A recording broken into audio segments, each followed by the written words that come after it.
Good evening, everybody. Welcome to the Blue Abroad Show. It's good to be back here on a Monday night with you. I'm your host, Terry. I'm joined by the Pom. Manchester United boy. Let's get it out of the way, mate, before we start talking footy and everyone starts joining us. Oh mate, the Reds are back. Palace, 1-0 at home.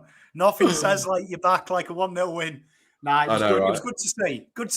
Good to see some defence from the boys. Hopefully, Carlton can do the same, have a little bit of passion and desire to stop people scoring. So, good to see. Absolutely. It's good to be back. Had a break last week just to recharge and get ready for a big preseason, which, I mean, it has already started, but I think today was day one of all the players being at training and the whole list being back at training. So a lot has happened, lots to get through, numbers, we've got AFLW fixture, we've got the AFL fixture, the reaction. So looking forward to catching up with you all tonight. We're going to have the fan cams on as well for anybody who wants to join in and come on for a chat. But before we do anything, we're going to play the new intro and get into this. Hey, I seen it all before. I heard chat that they all adore. 1 week looking like they all aboard. Next day, they don't even walk the walk. I've been here since a bust down Aqua, cutting through Asda, all black master. Now I'm too grown for acting gaffer, trying to pay off my Madre's gaff cuz. Took the white and there's a rotty that's peak. Add the spice to calamari, that's me. My advice off the order I seen. Christ alone, he don't promise you. Don't say that. You know that man don't pay that. Love it. How straight is that intro? Just quietly. Yeah, we're back. Yeah, we're going back to the streets, back to the hood days, taking it back where it came from. Yeah, I know nothing about that, but yeah, fair enough. Our members, your names appear on the bottom of the channel. Thank you so much for your support. Really is special to have it, especially in the off season when content drops down a little bit. To see so many of you still supporting the channel is great. It's an honor, and look forward to bringing you, the best content out there. For any AFL club, we're out there pushing boundaries here, Pom, trying to do our best. Mate, we are. I've got to give a big shout out as well on my lunch break today because I had no phone. I had to stay at my office and watch stuff. So I watched the Lauren interview. Tell you what, she did supremely well. First time on camera. It's great seeing new faces and putting an actual real face to a little icon in the bottom corner. So no, I thought she was splendid. So hopefully see more of them in the off season. Some more names that I see scroll up here, but yes. I don't know what you look like. No, exactly right. So Lauren has an Instagram page called The Blue Baguette, and she's a superstar. And if you haven't watched that episode of Carlton People, it's number 66. Going to be doing a few more of them in December, before the January season begins and the AFLW begins. So any of our members, if any of you want to actually do a Carlton People episode, even if you're not a member, if you're a subscriber on the channel, definitely get in touch. I would love to chat with as many of you as possible and get something put down onto the YouTube database that we can watch and our generations after us can watch as well. So that's exciting. Pom, wait, let's go back. How was your weekend, mate?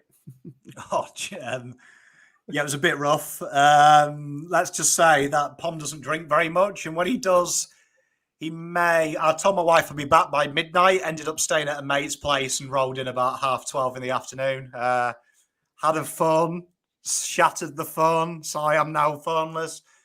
This is why I only go out once every 12 months, because I can't be trusted. So, yeah, there it is.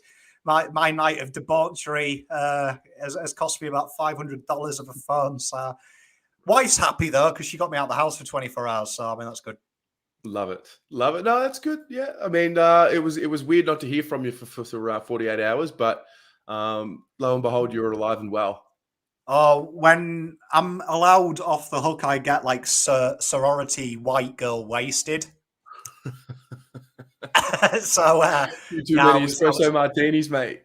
Mate, I was a mess. I was a mess, to be fair. So yeah, I needed 24 hours to recover, and I'm back. So yeah. Fantastic. All righty. Listen, let's get started. We've got a few things to get through today.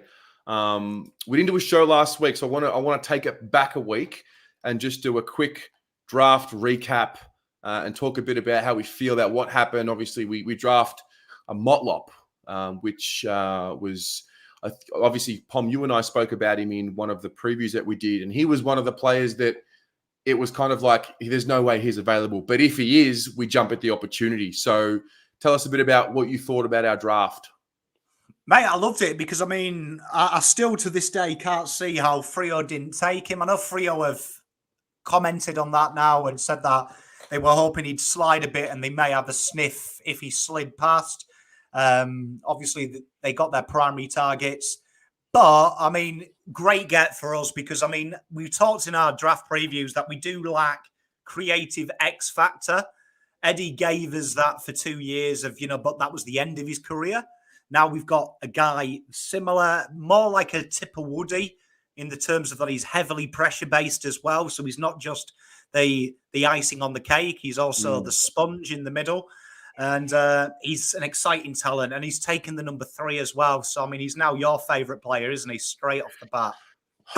Just a lot of pressure to put on a first-year player. I spoke to Shannon earlier today, and he's got some big shoes to fill. I'll give you the hot tip. But it's a big sign of faith. Oh, mate, big faith. And also, when you've got hair like that, you've got to be good, haven't you? Yeah. Because that kind of hairstyle says, I don't care. So, obviously, he brings something. And I'll tell you what, everyone, after this, YouTube, South Fremantle, Waffle Final, watch him against men. So, you've got to remember, he's played 8 games this year against senior men. It's not the Colts, which is Mickey Mouse, which people keep talking about. This is proper football, and he has played exceptionally well against some big, burly guys. Against West Coast, he played against AFL-listed players. He kicked 2 that game, laid 7 tackles. He ain't a mug. He's ready today. Yeah. Well, he's also cut his hair as well. I saw a photo today. So that's exciting. By the way, guys, I put the link in the comments just now. It should be appearing. It'll definitely appear on YouTube. I'm not sure if it appears on Facebook. But jump in, have a chat. And we can talk. There's quite a few things on the agenda, so we'll get a mix of people in as we go along. So, Motlop, we get your boy Domakui. He comes in officially, our first NGA prospect that is now on the list. How does that work now? Well, I mean, now we're just waiting. It's a wait and see. Pom's made the initial application because hopefully he's going to become Domino's. Pomino's my channel. We're going to try and sponsor him. So just waiting for the confirmation from that. We've talked about him, though, for 2 years, haven't we? So we now get to see him. A bit of pressure on him because he's the worst kept secret at Carlton, if you've watched our shows. Real raw project, real raw, but his development has been impressive. I would say that if he develops like this in a proper system, could be a good player. But firstly, the NGA is important because that shows there is a pathway. So for Carlton, who maybe have missed out on people who are reluctant to come to that NGA, because that is a voluntary thing. We can't force you. It's something that you seek out. That's exciting for Carlton moving down the track because now you've got a registered player. Now it is a clear indication we do look there. And a real exciting kid. If you've only got to watch his interview, for a young boy, he spoke like a man. He spoke correctly, and we probably won't see him this year, but I'm looking forward to getting down to the VFL games and seeing the young lad because he has got all the ticks.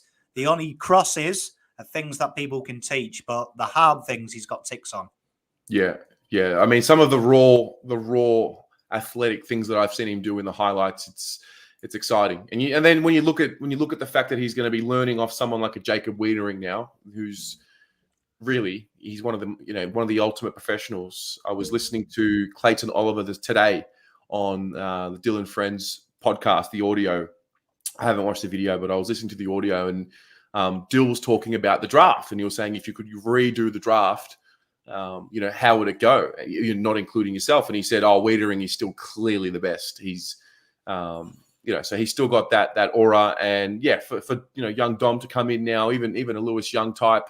And work with Jacob Wiedering. That's kind of where Jacob is right now in his career.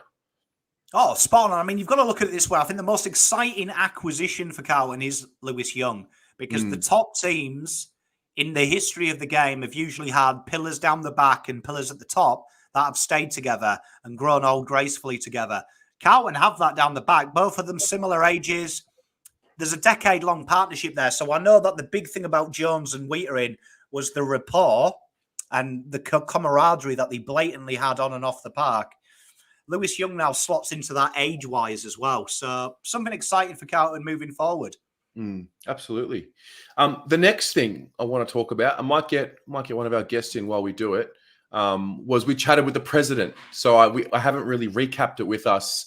We haven't really spoken about it yet. I wanted to, for those of you in the chat who were there, who watched it, I wanted to get your thoughts. Like, did you learn anything from that exercise? Pom, what about you? How was that experience?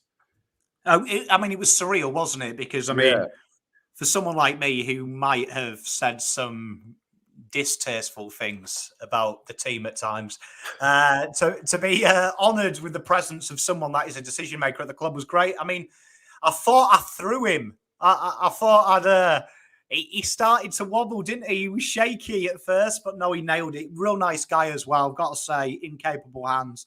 And I think one thing that showed me is that that's a breakaway from old Carlton, which old Carlton to me seems glass towers looking down on the minions.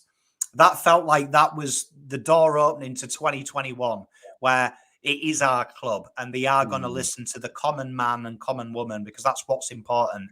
That is what this football club is. It isn't 16 premierships. It's the families and the generations that have supported this great club through 20 odd years of turmoil. We can no longer live on 16 flags anymore. It's now that we are not only the most premierships in the competition, but I'd say the best fan base in the competition, because we've stuck here in our thousands. Yeah, I mean, I guess I definitely felt a greater sense of calm. I think this year, obviously, very frustrated. I've been going back throughout the year and just watching the reviews, just for myself personally, and to look ahead for 2022 and strategize and all of that. And so I've been watching the reviews and just feeling all of those emotions. And wow, we really stuck fat, because this season was dead very early, like really, really early. And now we know that the review came about after the West Coast game. So when you see that sentiment, and we were all talking about it, it was a dead kind of feeling.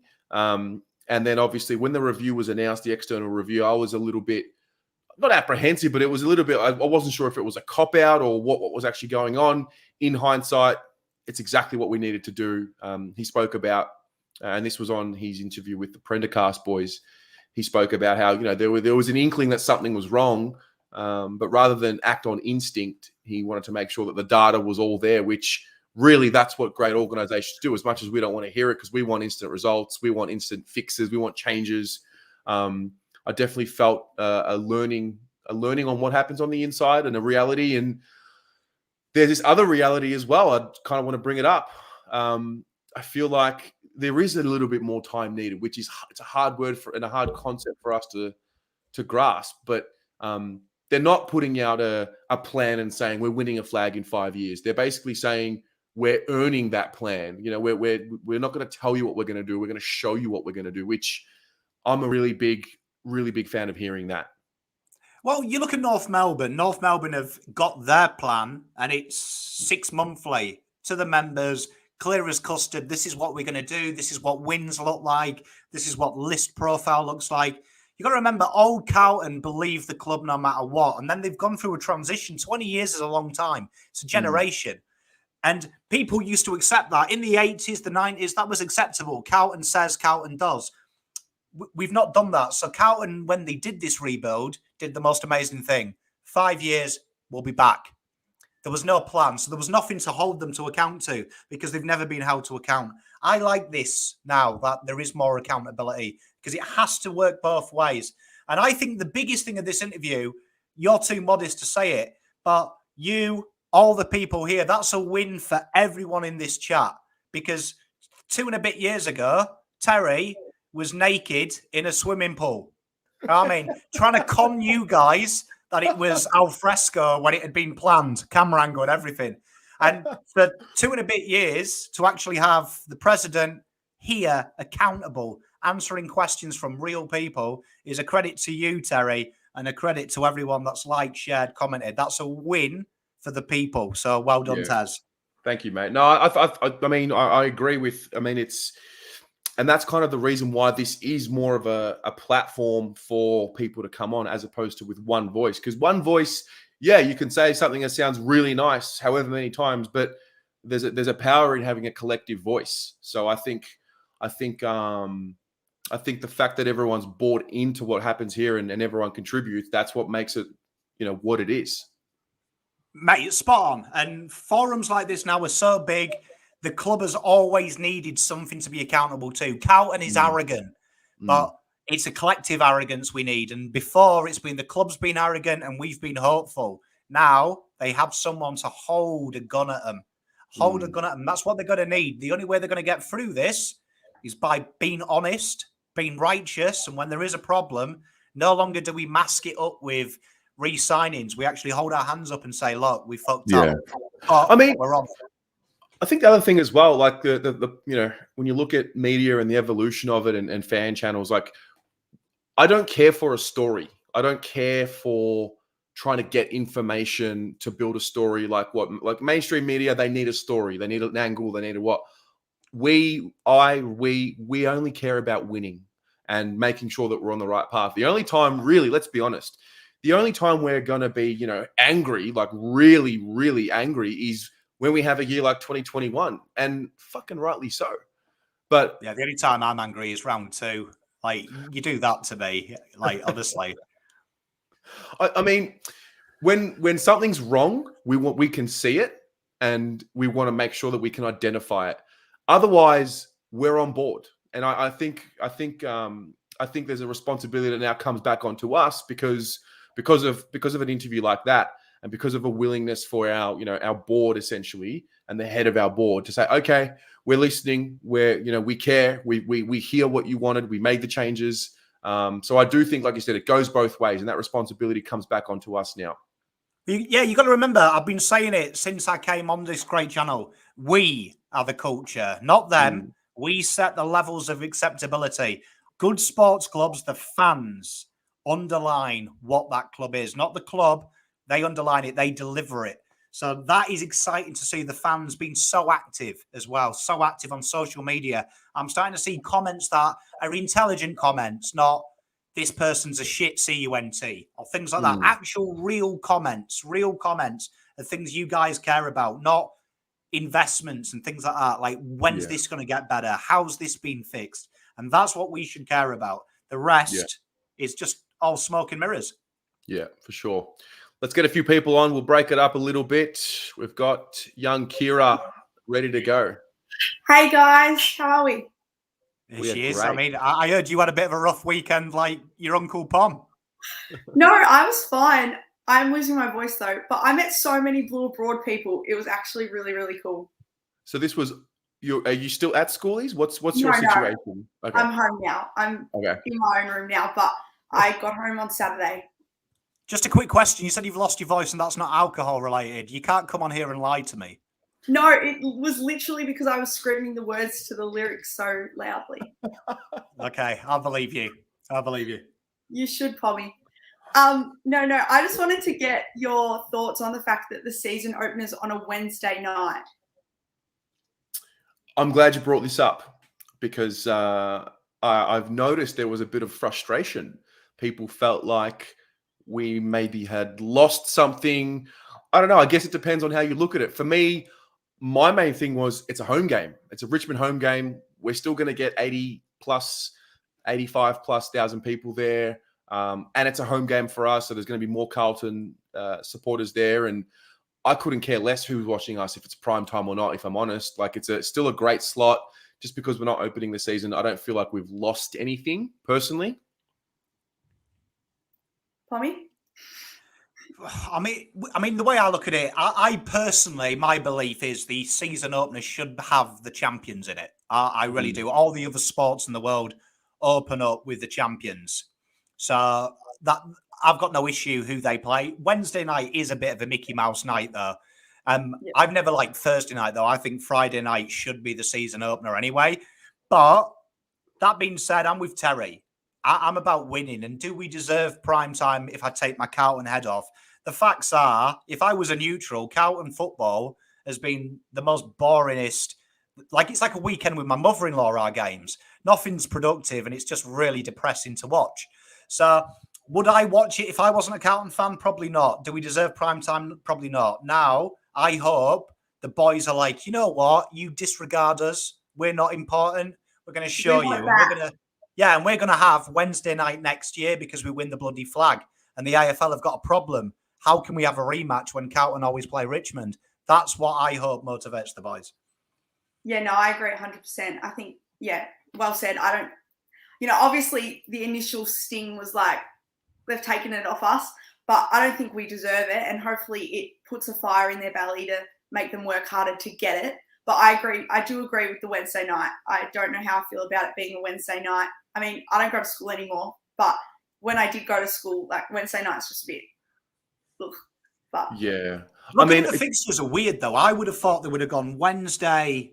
I would have thought you would have gone Thursday, Doggies, Melbourne, then us Friday. I don't know why the Wednesday comes in, but well, maybe they just didn't want to hurt us any more than what they thought they were already going to do. Well, let's get I have a little clip to play throughout the week. And to be honest, I'm not going to lie.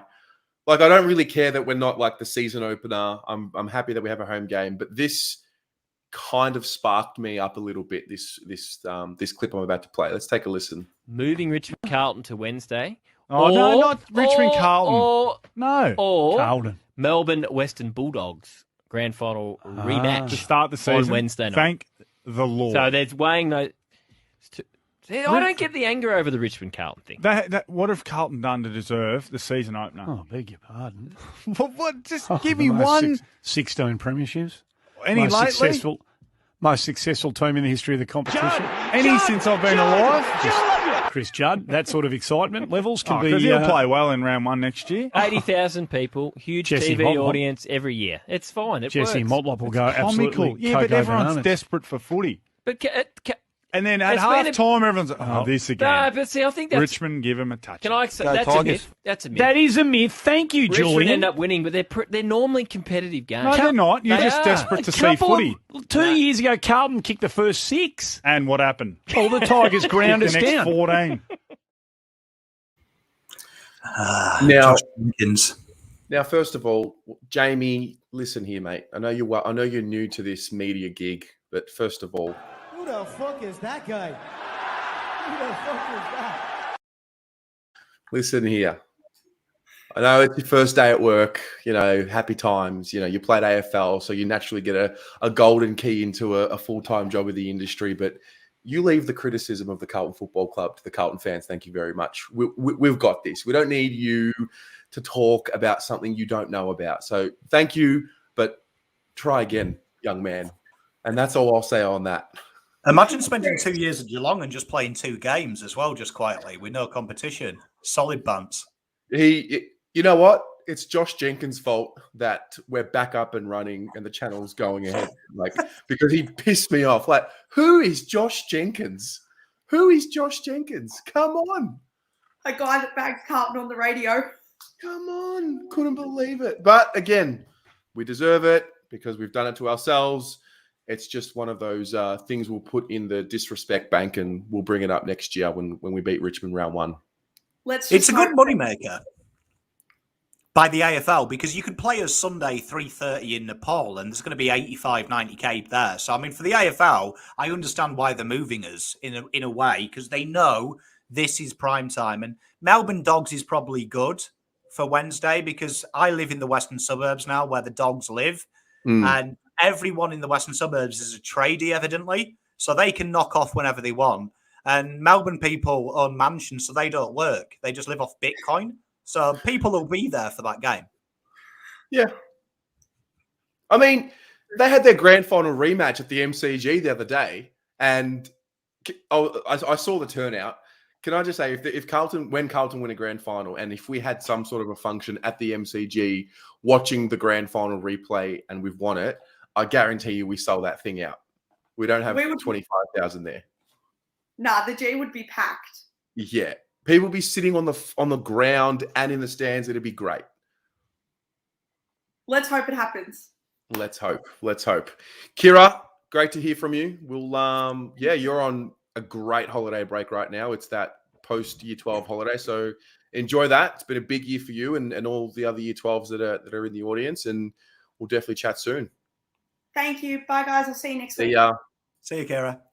I can see Shannon here. I'm not sure if she's. Oh yeah, she's there. Hello. Hi, boys. How you going? How are we doing? We're great. Well, we've got some things to get off our chest, but we're good. Look, I don't know how I feel. I'll give him the benefit of the doubt, but he's got big shoes to fill, that young Motlop. It's a lot of pressure on him. It is. And like as soon as I saw number 3 in him, I'm like instantly gotta go. I got to message Terry. I'm just waiting for the time when we get Murph. Hopefully, Murph will come onto the channel. Hopefully. When you do, I expect my phone to be ringing. Oh, don't worry. You'll be the first person to know. We're working on it. If there's anyone out there that can help us out with such things, please. You know how much this will mean to us, even if there's 3 people watching. Even if it's just us. Yeah. Can you imagine that love fest? Oh.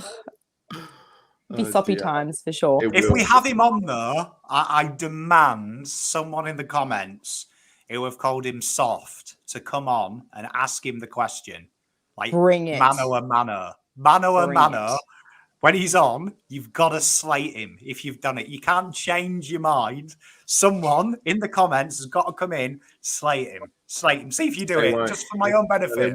They won't because they're piss weak. They won't say it to him. No, of course not. Side note, the chat with the Prez was fantastic. It was good. Big raps. It was good. Loved it. Yeah, it was great. Loved It was definitely, like I said before, definitely calmed me down in the sense of just feeling like, okay, we're just listening. Sometimes the thing is, like, people just want to be listened to. That's really what it is. And a half an hour segment like that goes a long way. You know, especially in the times that we've lived in, because we haven't been able to go to games, go to AFLW games, VFL games, and shake hands with the president and network. I just think it was a no-brainer, and I'm glad and grateful that he chose to come on the channel here and make that debut. Yeah, no, and that's a testament to his character and how he wants to be viewed by the Carlton people. So I think even maybe potentially down the track doing a Carlton people with him, seeing as he was a bagger. You kind of started a Carlton people with him, and I reckon it'd be good to get a full episode. I needed to. I had some questions I had to ask. I just, I couldn't. You don't know when you're going to get such an opportunity again. So no. While I got you, Shan, I've got a clip to play here. So sure. I know that Wednesday night AFLW show. By the way, it's going great. I really enjoyed last week. Thank you. Charlotte Wilson did a little thing with Carlton Media. I think it was yesterday, and I wanted to play a little clip and then get some thoughts. So let's have a listen. We've done a lot of sort of culture stuff this pre-season, and that's really impacted everyone. Like I said before, I feel like we're all quite connected this year and have a good understanding of what makes everyone tick and how everyone is. So I think a lot of the girls are pretty comfortable being themselves around everyone, which is what you need. I think that the off-field connection really transfers to an on-field connection and hopefully will bring us success. Earlier in pre-season, before I hurt my hamstring, like Kez, Gab and Mua weren't on the track, so I was the most senior player in the back line, and I was like, oh wow, this is interesting. So yeah, I definitely love to start taking a leadership role now. I think I've definitely improved my understanding of the game, and yeah, would love to help out the younger girls coming through. So I wanted to bring that up, Pom, because I think it was with you. I'm not sure. Anyway, it was a conversation we're having about we've lost a few of the older or more senior players in the AFLW team.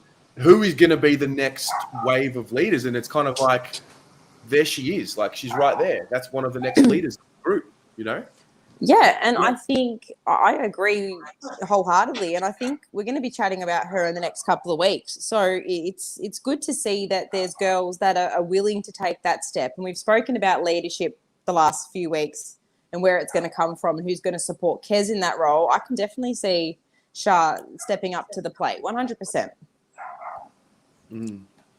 Pom? Yeah, I mean, we've discussed it like at length now, because even the men's side has lost a key pillar in Liam Jones. So someone has to step up. And it was funny, Harry did an interview today talking about feeling connected. He used the similar phrasing that the club feels connected again. And I think it's interesting that we've got so many experts at the club now on culture all of a sudden. And suddenly we're starting to hear these words.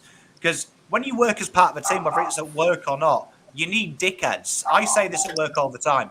You need a dickhead. You need the guy that in a meeting's dancing and messing about. You need that. And I know a lot of people see it as a bad thing, but you see the girls, there's people dancing. You need them different types that make a great culture, because being yourself is important. You should be able to feel vulnerable because you're going to go out to battle. Do you know what I mean? So when you're going out to battle, you can't really have secrets at the door. You've got to be able to trust each other. And by doing that is by being yourself and being accepted. So I love it. And I think Charlotte Wilson, she's a great role model for kids. And I think that in saying that, the girls have always been like that. Yes. Like from day one, the way that they approach their training, they're always there having a laugh. They're always doing something silly in the gym, and they're always posting it on their own personal social medias. Now the club started posting some of the funniest stuff on the Carlton W Instagram page. So it's good that now the boys are starting to loosen up a bit and get comfortable with each other, so they can get uncomfortable when it comes to training, as Vossy has put out there. I know we've heard the you got to get uncomfortable from Bolts before, but I feel that it hits differently with Vossy. Yeah, for sure. I mean, I think it's a testament to the club, the way, even just going back to one thing you said before, Shan, like with even the media coverage of the women, like from Carlton Media. I'm not sure who's doing all the content for the women. I'm not sure if they've hired someone new or if it's the team that's already been there, but it's noticeable how much more effort they're putting into the women's content this time around. It's really cool.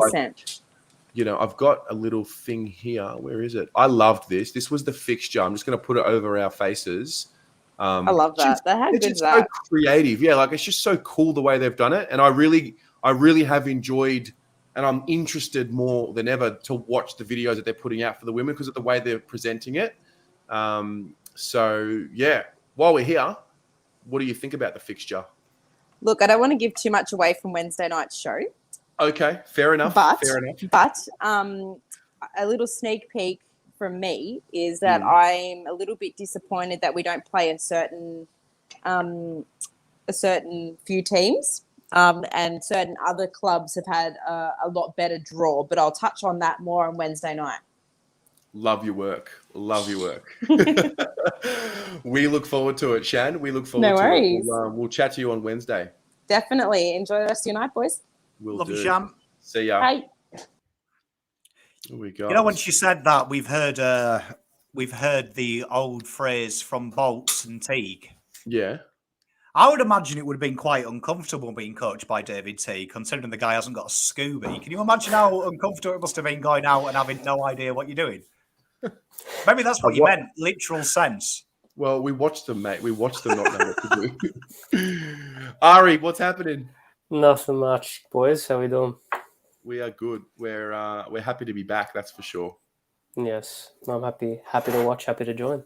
Can't be having too many Mondays off. What is this? I know. I was happy there was no show because I couldn't watch it regardless. So yeah, I was on the schoolies. So how was it? What's the wash up from you? What can you tell us? It was good. It was good. I don't think I need to say too much, but all right. Let's just say I'm a bit under the weather. So okay. I think I love the fact that you've come on and been honest, as opposed to Kira, who tried to fob me off that she didn't drink. What are those? No, mine was definitely alcohol related. Yeah, do you know what I mean? I'm not your dad. I'm not going to tell you off. I'll appreciate it. It's my kids. I'll tell off. There you go. No, that's good. That's good. What's on your mind, mate? Right. What are you seeing? So a couple of questions for you two about who we've brought in. So let's go to the draft. Let's go with Motlop. Does he play this year? If so, how many games? I'm not really fussed, to be honest. I mean, I think he can. I think everyone's capable of playing because it's such a fresh slate. But like, there's no pressure like there used to be on our draftees to come in and have to play round one, which I think is a new feeling for us. You know, is he capable? I reckon he is. Pom, you probably know more about him than what I do, but he looks capable. I think he plays round one. Really? I think he'll get a Rising Star nom just before the bye. He won't win the Rising Star, though. That'll be won by Nick Dacos, but he will get a nom, and I think he'll play 16 games. Wow. Why? What makes you say that? What makes you so confident? Type of player he is. You look in the draft, people forget small forwards always play well year one. It's one of the easiest positions to kind of play. You look at Gearan at Geelong a couple of years ago, went very late, hit the ground running. It's a position that you can hide someone in. And I don't think anyone in our forward line has his capabilities, his skills. We've got them in pieces, but he is the complete small forward package of why we brought Eddie Betts in. We know I hated the idea of bringing Betts back, but I understood from a football reason why. Every club has him. Look at Pickett, players like that. Every club has one. I think for me, he would be my first name in the team sheet in a small forward because he's going to do something that none of the other boys can do. How many goals does he kick then? Oof. Yeah, putting a lot of pressure on the poor kid. Let's have a think. 16 games, goal a game will be 60. I reckon 18 goals. Wow, that'd be huge. That'd be huge. I'm not sure. I mean, I haven't watched him play, so I don't really have an opinion. I'm not going to limit him and say no. I don't think he'll play. I think he's capable, but I just don't think there's pressure on him to be in the side. Yeah, and I think, Yeah, I think because Owies, Honey, and Durden have shown already, especially Owies, he's shown that he can take that. Like, we don't have that complete gap in that position. We're not putting Fisher down there or playing another midfielder down there. We've got small forwards now, so it's not like he's come in and he's the only natural small forward at the club. So that less pressure, I think, will help him a lot. Yeah, I just by the photos and the little bit of video footage that I've seen on social media and whatnot, always is just looking like a new human being. He looks different. I mean, the shaved head is obviously the big one, but just the body, I think the confidence as well.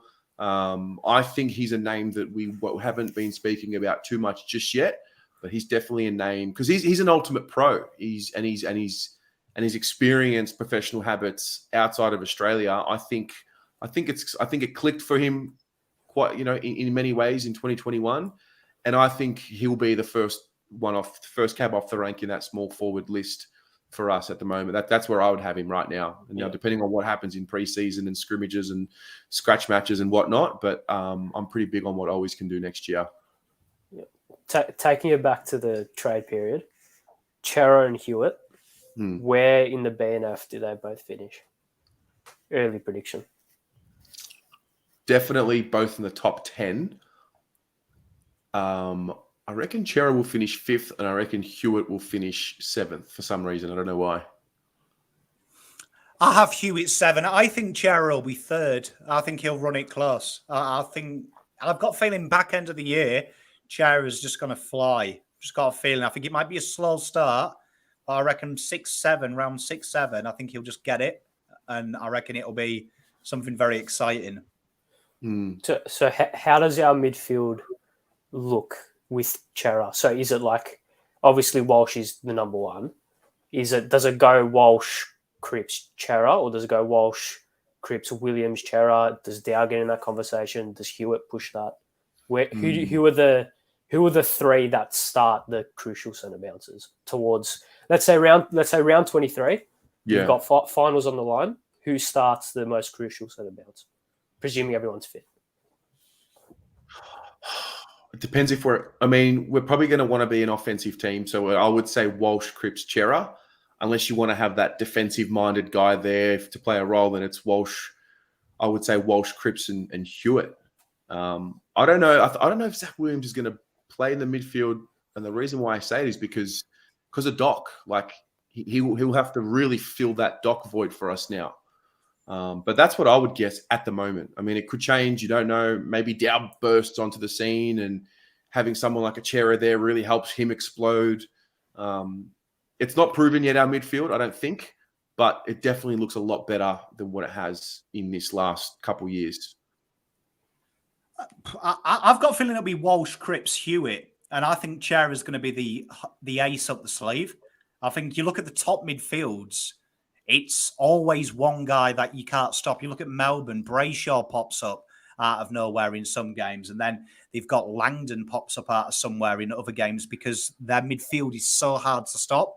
And I think for Walsh, that helps Cripps because now you can't tag Walsh, you can't tag Cripps, you can't tag Chera. And Hewitt's there as the improved Ed Kerno, really effectively for us. So they've got, I reckon he'll go with that. I reckon it'll be very combative with one guy floating through it, waiting to get it out to someone like a Chera. So I think Chera will spend a bit more time on the outside. That's my prediction, just personally, if I was selecting the team. But exciting times, like you say, Dow, we forget about him.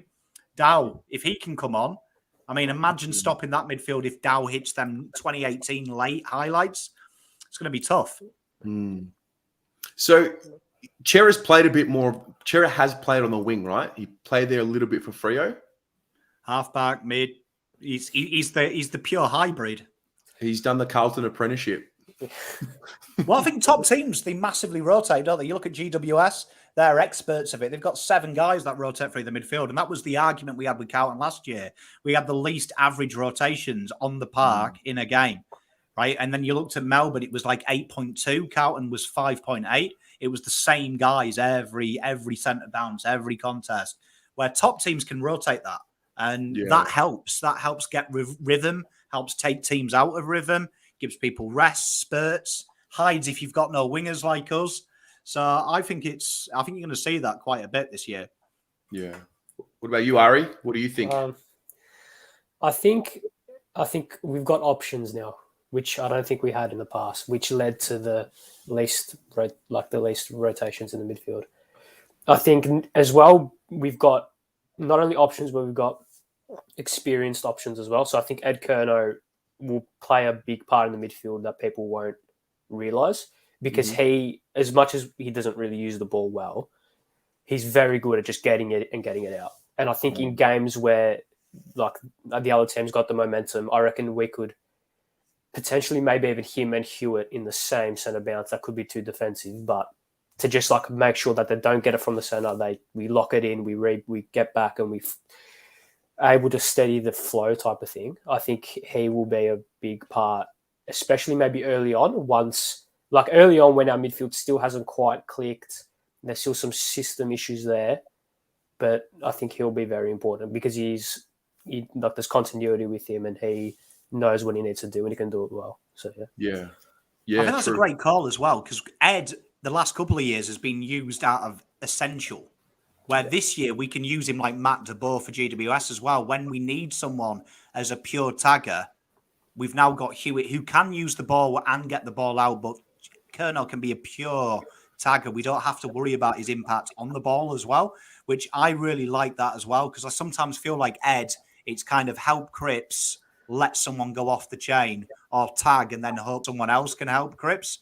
Where now we, like you say, we have that wonderful rotation, that wonderful options to help. Where does Ed Kerno fit if he's not in the midfield? Is he half forward? I guess so.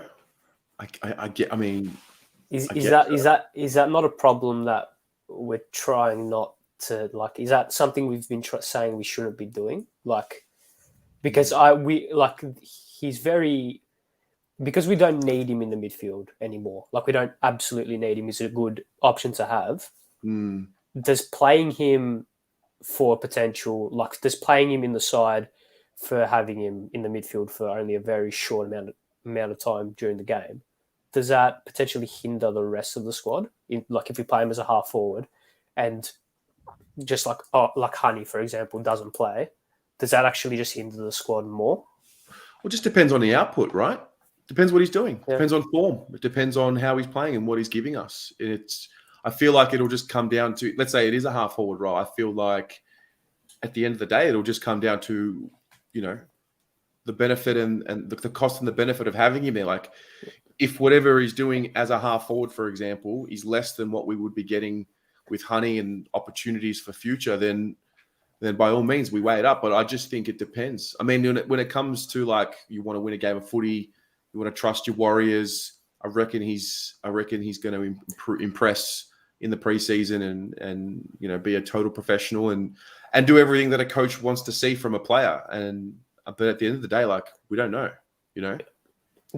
Do you see him playing on like a game by game basis? So depending on the opposition. So maybe against a team that has a stronger midfield, we bring him in to give us that a other option, but then that tagging role, that a bit defensive minded role. Whereas against teams where we expect to dominate the midfield battle, we leave him out and then bring like a Honey or whoever in for that dynamic, like that flavour forward, perhaps. I think you've nailed it. I know, Ari, you watch a lot of EPL like me. People select teams based on their opposition. It's not usually the best 11 players. There is certain players that come in for certain games. My United, putting Sancho to deal with the threat of Salah and TAA was doomed to fail, and no one wanted to see it, but it happened, unfortunately. So you see top teams pick their teams based on the opposition. So I think Ed on the half forward may happen against an Adelaide or something.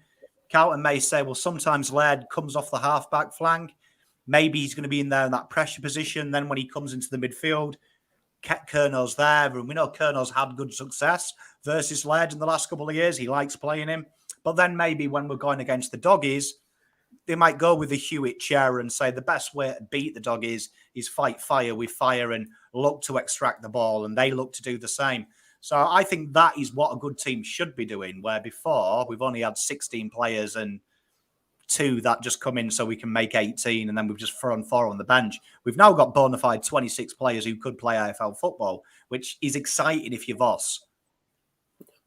You hit the nail on the head there. By the way, shout out to you, your Inner Sanctum article today about Harry Mackay. And I'm loving the football content on Stats Insider. So who don't follow him, Ari_Y_stammer. Get on it on Twitter. Yeah. He posts some quality content. Before we know it, he's going to be too much of a star for us to have him on the Blue Abroad channel. Never. Always. Yeah. Never forget us over here, mate. The roots. Never forget. Good on you, brother. We'll see you soon. Thanks, guys. Cheers, lads. See ya. Should have bullied him that West Ham beat Chelsea. I didn't.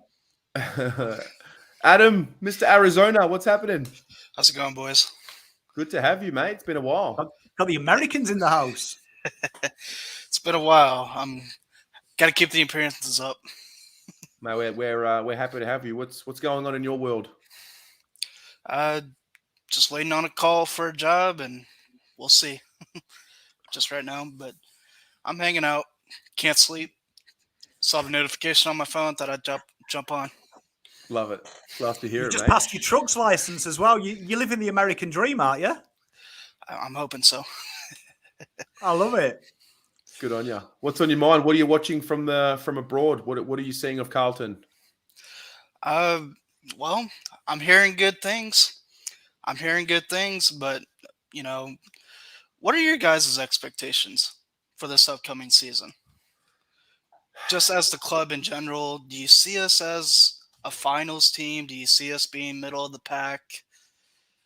Because I really don't know what to expect. Are the people that we brought in good enough to get us to that next level? You tell me. Yeah, I mean, I think the combination of the amount of time that this group have spent together with the experiences, and yes, it's been disappointing for a lot of it, but ultimately they've built that experience of pain together.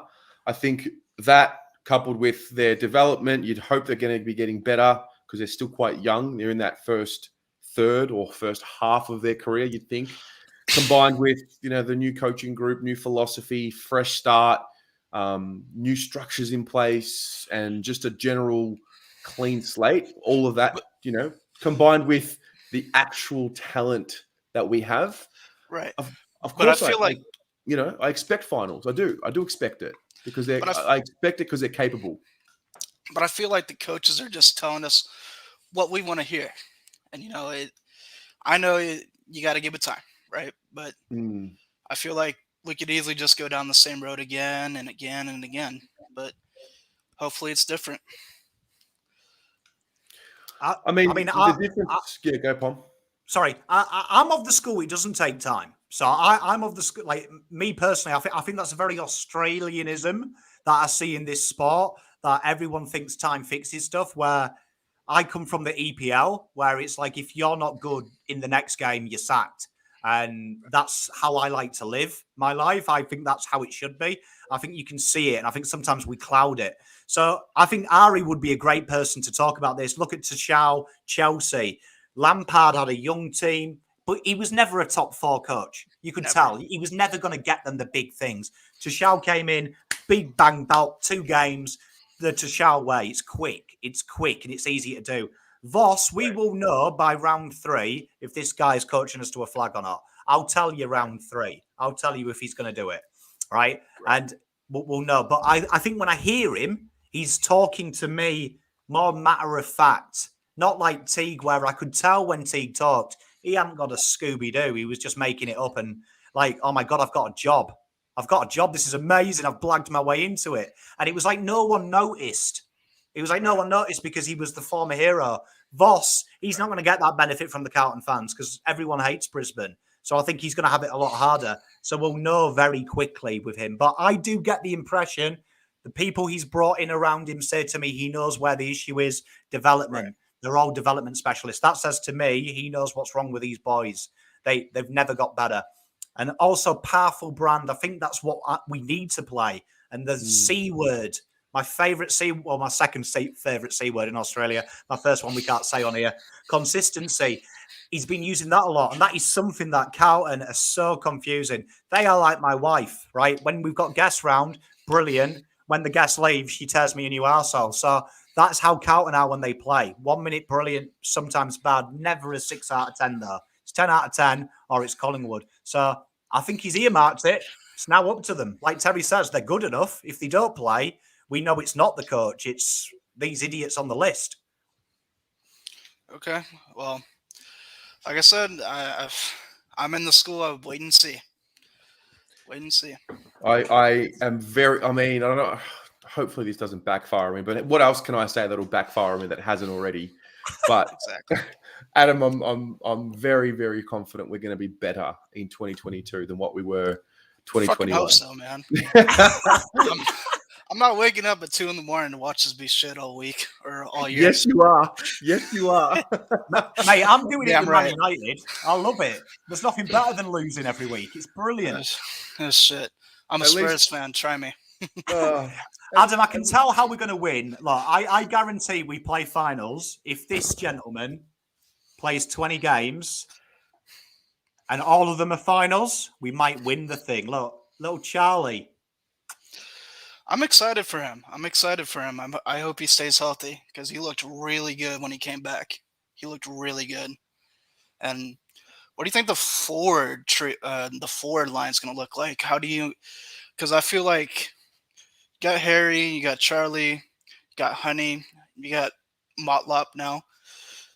And there's a few other pieces I'm not thinking off the top of my head. Like, what's the day one lineup? Well, this is the thing, which going to do a video on it soon. I feel like there's going to be some positional changes that we haven't seen, like tried yet. I think there's going to be a bit of a shuffle around, a new philosophy. Mitch McGovern going to the back line? Well, there's definitely one of them. You know, I mean, will Charlie start playing a bit more up the ground like he was, being guided to? Will Jack Silvani play a few more minutes up the ground too? Like there's a bit of an unknown. I feel like there's a few curveballs that are coming with positional changes that none of us have seen or thought about yet. Okay. Well. But I think, the big boys are there, Harry, Charlie. Do you build around them with small guys? Like, do you just have those two with Jack Silvani and then, I don't know, is it Durden, Owies and Honey? Is it two of the three? Is it all of them with Motlop? Jack Martin's another one that plays forward mid. It's fascinating what's going to happen. All right. I got one more question. Yes. Who do you think this year, other than like an obvious answer like Zach Williams, is the most under pressure to perform this coming season? I love how you said other than Zach Williams. In my opinion, he's the obvious answer.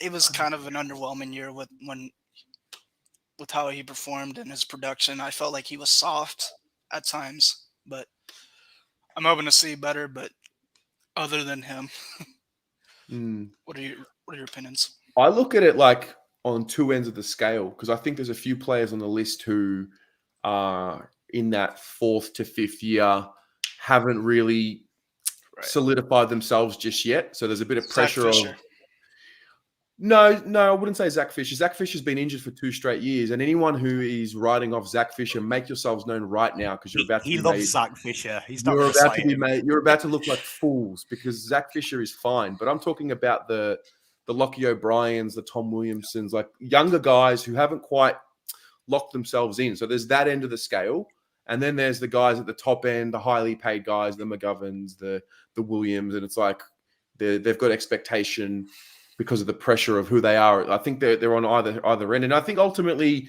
they're all under pressure, you know? Right. I think Dow. I think Dow, it's his 5th year. He's out of contract. I will say if he doesn't cement himself at some point this season, I think he's gone. I think he's rookied like Lockie O'Brien is Messer. I literally think Dow, this is his year and it's all set up for him, learning off Voss. He's got a quality midfield that will protect him. It's this year or really it's time to cut your losses because if Dow doesn't make it this year, he'll never make it in that position. So I think for me, outside of the obvious, I reckon it's good night Vienna. And I think he'll do it and I hope he does, but I think I'd be looking at him. If he doesn't do it, it's probably ta-ta for now. I agree. I've got nothing more to ask, guys. Thanks for having me. No, I love it, mate. Good to hear from you. It's good to hear from you guys. Have a good one, man. Have a good one. All right. Maddie. Hi, guys. Hello. How you doing? Good, thanks. That's the way. First of all, I want to start with the Wednesday night fixture. Okay. I don't agree with it in a football sense. You're starting it too early, and then you've got kids watching on a weekday. Half the kids can't actually go to the game. Glenn McLaughlin thinks we're going to get a biggest home and away crowd on a weekday. I don't know about that. I don't. Yeah, I mean, I don't know if it's necessarily because at the end of the day, the AFL is ruled by the TV rights. Yeah. The AFL is ruled by TV, and they want viewers. And I think by having a Wednesday game, Thursday, Friday, you eliminate that. You know how sometimes you get on a Saturday and you've got to pick one of the 2 games that's happening at the same time. To watch. Yeah. So I think by having a Wednesday game, there's going to be like literally a game after a game after a game every day. And I think the idea is for viewership, whether it be at the game at the stadium or people just watching from home or around the world, I think there's a bit of logic to that. I can definitely see they want to get as many eyeballs on the game as possible because eyeballs mean, advertising opportunities, which means more revenue opportunities, etc. So I actually do get it. I don't know. Are you angry that we've lost the first season opener, or do you not really mind? I don't really mind, but Yeah. I just find it funny that people are upset whether we lost the opener or right. You're welcome, AFL. They're still talking about Carlton. Yeah, they always will. It's still headline news. Yeah. Whether it's our coaching or our fixture, like. Wow, round one's going to be crazy. I can't wait. Round 1 is crazy to think about already. I do find it weird though because like you look at BBL. BBL's 7 days a week, right? It's the Big Bash League, and I mean, no one watches it, but it is 7 days a week. I find it weird that like in the EPL, we're used to 7 days a week of football. Like I actually have become Australianized. That I find it weird that England plays football all the time. I'm used to just 3 days, but I like it. I actually think they should expand it. I'd like to, like, when you've got Gold Coast versus Brisbane and 12 people are watching it on a Sunday, 3:00.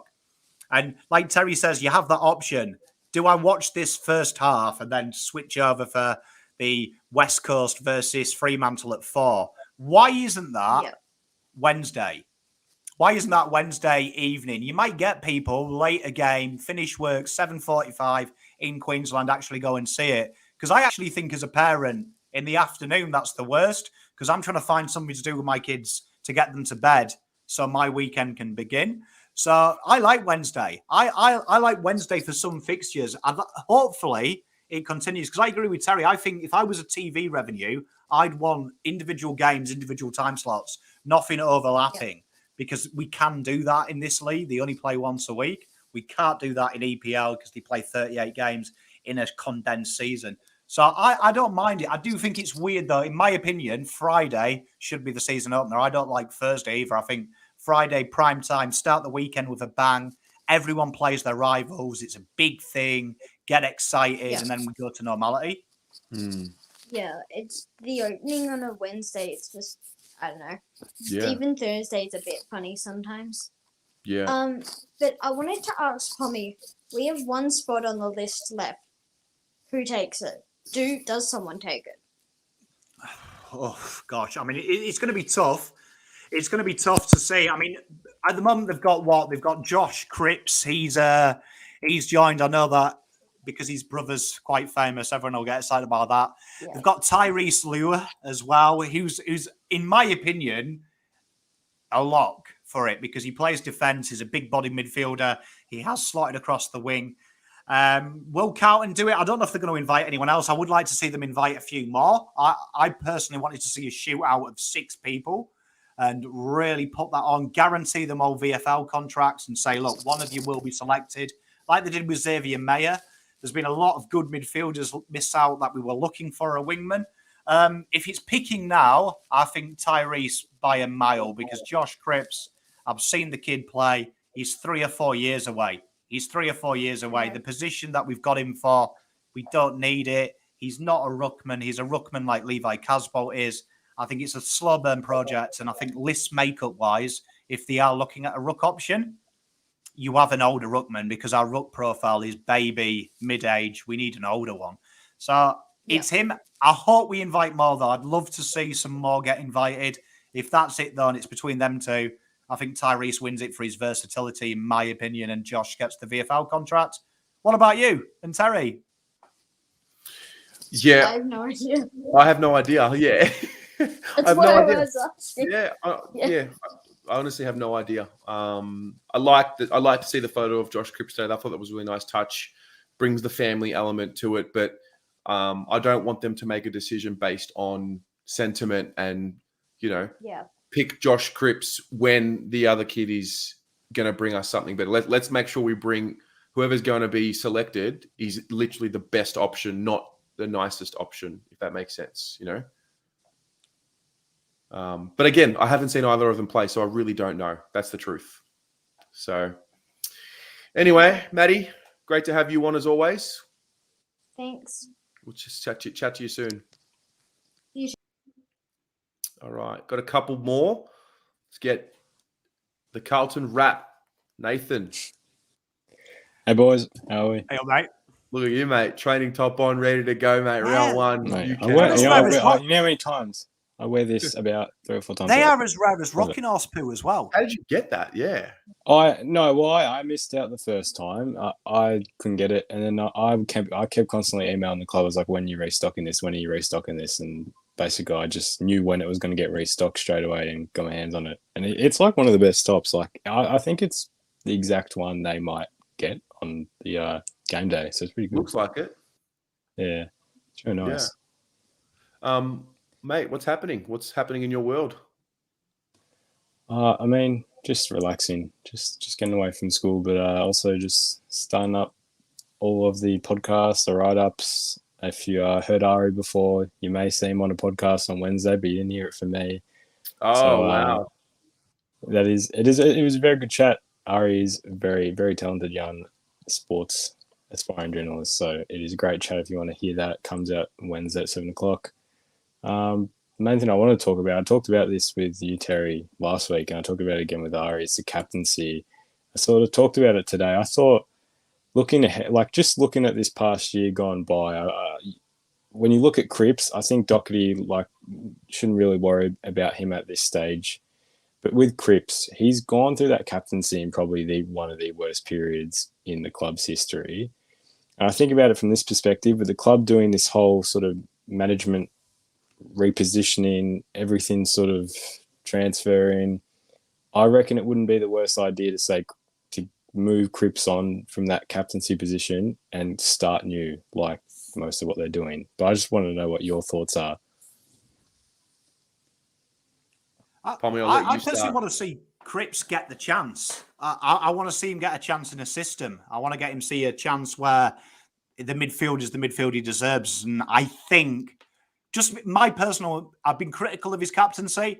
I want to see what happens, though, when he's taught to lead and not expected to go out there and be the best player, which I get the impression watching the team that's been Teague's mandate to Cripps. You are the captain. You are the best player. That's how you lead, where I think Voss understands the idiosyncrasies on a linear level, where it's more about taking a back seat and trusting your troops. And I don't think Cripps has ever been told that. You don't have to be the best player, Cripps. All you've got to do is facilitate. That's what God made you. Look at the size of him. Big, strong. God didn't get him on this planet to write books and sing songs. He made him to go in, get the hard ball, and give the ball to someone good. As the great Brian Clough used to say about his midfielders, get the ball, hurt someone, and give it to someone who can bloody play. That's what happens with Cripps. He should get the ball, give it to Walsh, give it to Chera, and enjoy yourself, Cripps. I'm glad you brought it up. I'm going to play a clip. It also ties into a bit of news that I want to bring up. It's about Michael Voss. The Brisbane Lions have named an oval after him. And my other thing to your question, Nathan, is I want to see Cripps as captain under Michael Voss for at least a year. Because I think Voss has exactly what Cripps needs to know and understand about captaincy. And let me explain. I'm going to play this clip. This was the video that the Brisbane Lions put out about the Michael Voss Oval. It goes for a couple of minutes, so bear with me. But just take in some of the things and the way they speak about Michael Voss and his impact for us that maybe forgot. Puts Brisbane forward once again. Johnson against Ackermanis. Ackermanis won the footy. Jonathan Voss. Here we go. Voss from 50. Well, it's a great pleasure to announce the board decision to name the Oval at the Brighton Homes Arena after our treble premiership captain Michael Voss. It wasn't really much consideration necessary because Michael Voss was so integral to that golden era. I did a lot of work, of course, with Michael Voss as in that captain-coach relationship, and he just had a massive contribution to that era and that team. The leadership that he displayed inside the white line, everyone could see that, the courage and the determination. He just was a wonderful player, wonderful will to win. I know as coach, when the team was about to run out on the field, and you always wondered, are the players ready? Are they ready to what they're going to confront today? And I always used to look at Michael Voss, and he was always ready. Approaching, Richardson, that bump was by Voss. It was a fair bump, it was a decent bump as well, Bruce. I guess in the relationship building and what he did behind the scenes to unite the club and lead the club, he is just a magnificent player and a magnificent captain. His kick's pretty ordinary to Voss. Burns lined him up and goes bang. 50 metres out. Beautiful pick up by Voss to Black. Should have a shot. Great play, Brisbane. It's a huge honour. Firstly, I just want to thank the Brisbane Lions, in particular the board, for being able to consider me and I guess my name with the new high performance centre and oval. I remember my own personal journey of being a Logan boy who used to get picked up on the freeway and drive down to the Gold Coast when the Brisbane Bears started, and being a Queenslander who was probably only one or two people in the whole school that actually played AFL football. To see the growth of the game, has been a really significant thing for me, and I'm fortunate enough that I've achieved a few things in my career, but if there's something that I'm more proud of than anything else is actually being an ambassador of our great game, and in particular being an ambassador for Queensland football. And the fact that I've actually played a really small part in that has been the biggest thing that I've been proud of over the course of my whole career. And so the fact that we've got growth in the game in Queensland, the fact that the Brisbane Lions reach is going through the Western Corridor and the growth that's actually happening there, and with everything going on, to be able to have my name attached to the oval and they'll be there forever, is just such a massive honour. So I just want to thank everybody because it really is a huge honour. Oh, it's not in the room. It's just great. There's so much about that I enjoyed. There's a few things. I think seeing him in a Carlton hat did not need to do that, but it's just he's really bought in, and he's really as a body language thing. I feel like him having that hat on. It's a Brisbane Lions type video, but for him to really identify as being the Carlton coach, at this point was great. And we're talking about a guy. I said it just now with leadership. This is someone that Cripps will learn off as captain. And if it's not Cripps and it's someone else, then great. But I think the whole group will learn a lot from him. He's like, I mean, I don't remember Voss's era, but I mean, it does give you does send tingles down your spine watching those types of vids. Like, I think he will bring a lot to Cripps. I'm just hoping that what Cripps has experienced, I mean, he has experienced the worst period, I reckon, even though we've had some terrible years, that was really bad last year. And I just worry that his sort of experience will affect him on the ground. And it did seem at times that it did, that when, when one area of the ground gets shut down just by the opposition, they all fall to bits. And I don't, with a guy that's constantly crashing in for packs and he's got his head over the ball, what he's meant to do, but how can you watch everyone around you? And, it is a much younger demographic now, so that's only why I worry about Cripps. I feel like he may benefit more from focusing more on that inside game and developing his game to that 2019 level or even better. I mean, you got to remember as well. Voss played for Brisbane before the premierships. They were terrible. Yeah. They were just as bad as us. I think when he's played 138 games though, and he's won 28% of his games, 50 of them as captain. If he's not motivated to get this club winning and there isn't a fire there, I'll tell you what right now, if Cripps retires and he's got less than a 40% win ratio and doesn't win a flag, the guy's wasted his talent. So I think there's someone who takes it personally, I genuinely don't doubt he loves the club. And I think when he re-signed, that says he loves the club, because if he'd left last season when Teague's slating him, Teague's agents pop-shotting him, would you have blamed him? I think if he was motivated by something else, by money, he would have probably got more money elsewhere. He would have probably got more revenue elsewhere. He probably got more stardom elsewhere. I think there is something about Cripps that he wants to fix this. And by playing injured, which was the agent who Cripps always said he was fine, even though the report said he wasn't, says to me it's a man who's hungry to be there and out of his men. See that bump Voss did. Cripps can learn that. I want to see that on Dustin Martin's dadless cranium round one. His hip in Dustin Martin's shoulder. Set the tone like that. Because that's what Voss did. When you go back and watch Voss, he led by example. And that's where Cripps can learn. Physical, not giving up, being that leader. And I'm excited by that. So if he can drag that, we're happy. If not, and it's someone else, so be it. But I'll back him in this year. I want to go one further on that clip as well, because I know the idea of 2019 Cripps sounds great, but 2019 Cripps means it's a one-man show. If you look at that Voss clip where he gets bumped by Scott Burns, gets up quick enough, what is the actual highlight? The highlight is the goal assist. He's actually handballing to a player who's in a better position, Simon Black, who kicks the goal. That's what I want to see from Patrick Cripps. I don't want to see him take on 4 guys and kick a goal from 50 when we're down by 8 goals, because it doesn't mean anything to me. And I don't even think it means much to him.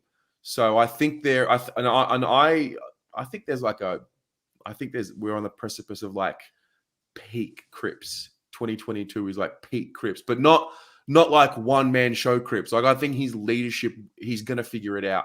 He's absolutely going to figure it out. I back him in. I think he's got the right people around him now, both on the field in terms of talent that he can trust, and off the field in terms of people who have been there and done that and can actually give him the guidance that he needs to figure it out.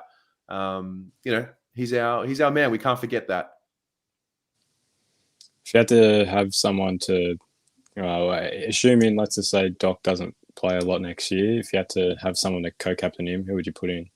No one. Really? Just one captain for me. Yeah, I mean, I'd have Wiedering and Walsh as his, deputies and vices, but yeah, personally, I'd be pushing an agenda. I want to see. Do you remember last year? Someone sent me a clip today. Durden screaming at Ed Kerno, right?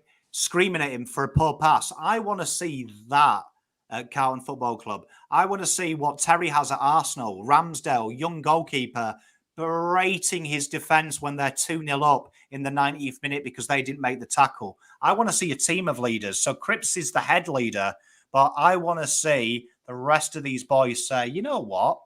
I am a leader. I'm a captain of my own game, but I also call it out when I see it. And that'll make Cripps easy. I think Australia has this need for co-captains in the cricket. Can Patrick Cummins do it? If he's man enough to be a leader, he can do it with 20 assistants or one, because leadership comes from here. Whether you're a man or a woman, it's because you've got big cojones. So if Cripps needs someone to hold his hand, he ain't a leader. I wouldn't follow Cripps into battle if he's telling me, Dan, I need Sam Docherty to hold my hand. I'd be like, you're not much of a leader. Cripps should be saying, fuck Doc, I'm doing it. Let Doc rest. Let him get healthy because I need him as a player. I've got this, though. I've got this leadership down pat. I'm taking these boys into battle. And I'm confident. I'm stirred up. Yeah. Let's go. I'm ready to go. I've got the sweats on, mate. I'm good to go. Nath, good to have you on, mate. We'll chat soon for sure. Easy. Thanks for having me, boys. See you, legend. Love you. All right, one more. I love you. I hate doing this show because I'm all calm and now I'm fired up, man. Yeah. Well, Mr. Beast is gonna finish us off nicely, mate. Hello, sir. Gentlemen, pleasure as always. The man with the best study in Melbourne. I'll say it until I go red in the face. Well, you can do it all you like, mate. That's all good with me. I've just found out that the AFLW leadership group for Carlton was announced tonight. Karen Harrington has been voted as the single captain of the girls. Darcy Bessio and Elise O'Day are the co-vice captains of the club. Your thoughts on that, please? Love it.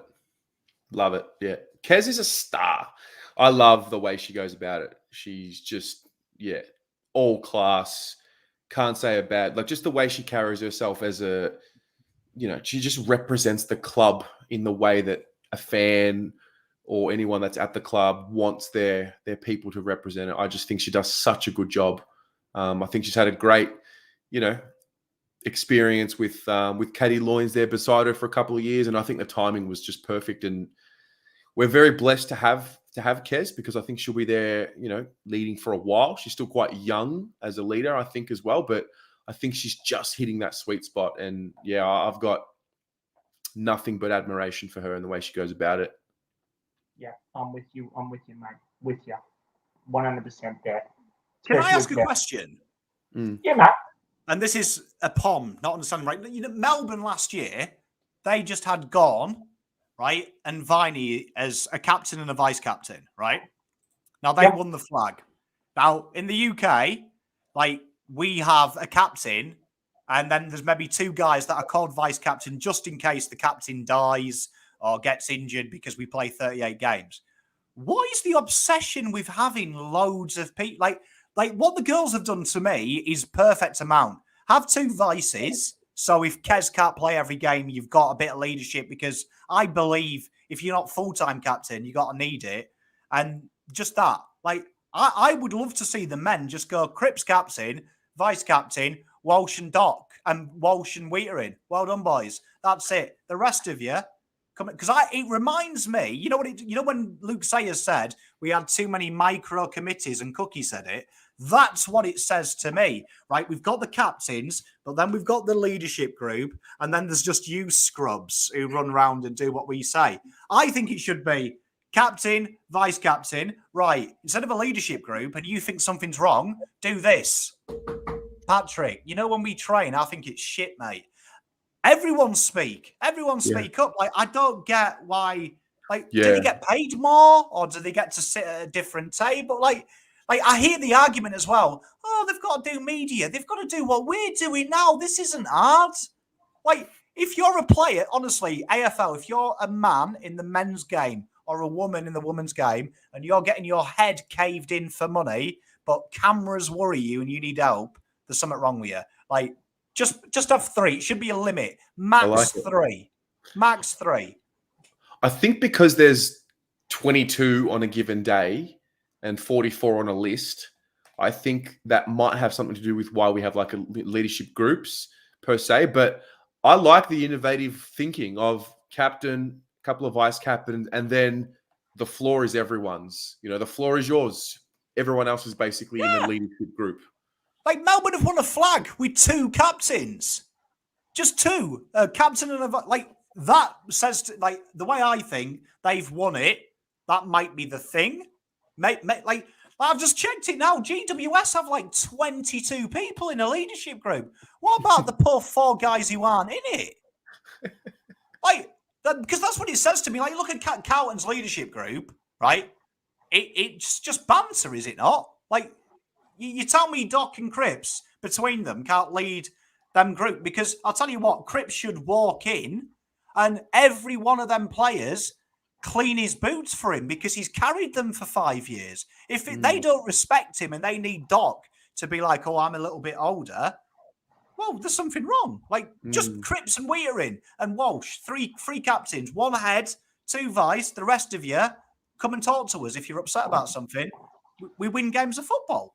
You streamline the communication. It's a lot more efficient when you've got 3 people to talk to as opposed to book a meeting with the leadership group. I mean, I don't really know how it goes down, but I'd love to know more about it from someone who's on the inside and how it all works. And at the end of the day, the players will vote. That's what I've never known. Is it strictly the players vote for everything, or is it a combination of coaches and players? Is it a club directive? I'd be really interested to know that how that works. Mate, and it's like Levi Casbolt wasn't in the leadership group, but he's played like 200 odd games. Like, how does that make sense? So you're telling me last year at the club, Casbolt was the same level of importance to that culture as Durden? Like, that makes no sense, because you've got such a big leadership group. Technically, you've got to start asking, why do the players vote the leaders? Shouldn't it be the captain, the coach, tell the players who your leader is? Because they're not in charge. Like, I don't ask my staff, who do you think should be the assistant manager? Couldn't give a shit who they want. Fair. I want the guy who I know is going to bollock them and say Pom's right. Like, I don't get madness to me. Maybe I'm missing something. Beachy, fix it. I'll start working on it for you, mate. Start working on it for you. There's got to be something in one of those books behind you that has the answer, mate. Come on. I reckon there is. I'll have to start looking as soon as we're done tonight. Just another thing as well. Are you guys happy with the majority of the Sunday games for the girls? Considering we don't have many of the night games at Icon Park this year due to the redevelopment? Yeah, I mean, to be honest with you, like I'm fine. I'm just grateful to go. I'm just grateful to go back. I don't mind. I really even the men, like, okay, I don't want Sunday time slots as well for the men. Just logistically, it's just not great for but whatever. I just want to get back to the footy, and it's just been. I just want to have a normal season and go to every game and not have to worry about what could happen next week and games getting cancelled and all of that. So I'm just more in the camp of give me a game to go and I'll go. Yeah, I'm like you, Tez. I just want to get back out there after all that shit that happened. What happened? Yeah, with the COVID and whatnot. Never heard of it. Never heard of it. Never happened.